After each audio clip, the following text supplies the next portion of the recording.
അനുസരിക്കാനുള്ള മനസ്സുണ്ടെങ്കിൽ മാത്രം സമ്മതിച്ചാൽ മതി. പിന്നെ എന്റെ ഏട്ടങ്ങനാപ്പന്റെ സ്വഭാവം എന്നുള്ള എന്റേത്. അയാള് വെറുതെ കിടന്ന ചാടത്തേ ഉള്ളൂ. പെണ്ണുമ്പിള്ള കളഞ്ഞു കാണിച്ചാൽ മൂപ്പര് വാലി ഉരുട്ടും. പക്ഷേ എന്റെ അടുത്ത് ഈ കരച്ചിലും പിഴിച്ചിലും ഒന്നും വിലപ്പോവില്ല. എന്നെങ്കിലും ആ ലൈനിൽ നീങ്ങിയാൽ അപ്പം ഡൈവോഴ്സാ. അതാണ് എന്റെ പോളിസി. ഇനി എന്തെങ്കിലും കണ്ടീഷൻ ഉണ്ടോ? ഉണ്ട്. നീ എന്റെ രണ്ടാമത്തെ ഭാര്യയായിരിക്കും.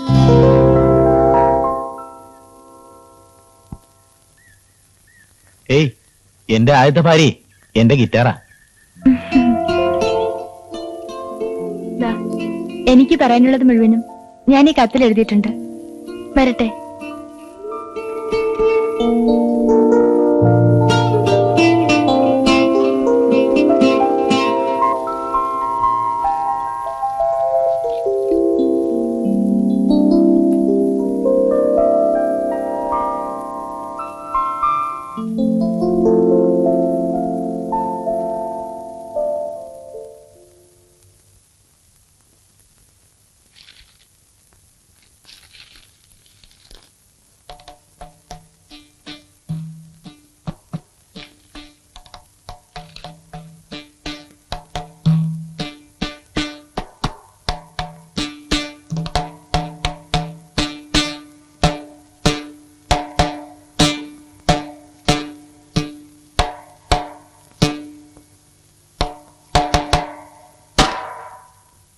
ഇതാരുടെ എഴുത്ത്?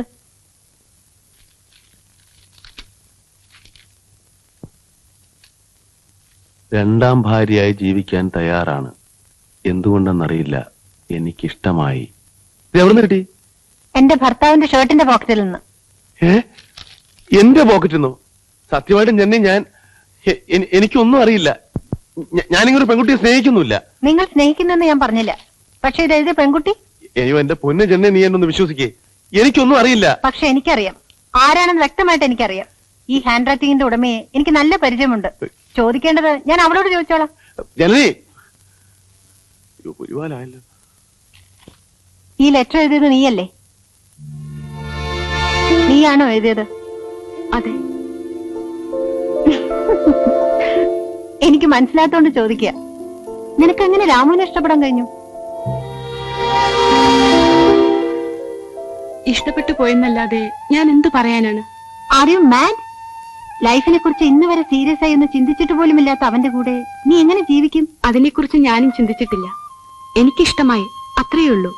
ഫാസിനേഷൻ എന്നോ ക്രേസിനെസ് എന്നോ എന്തു വേണോ നീ പറഞ്ഞോളൂ. അവന് ഭ്രാന്താണ് സന്തു. നിനക്ക് ഒരിക്കലും അവനെ കറക്റ്റ് ചെയ്യാനാവില്ല.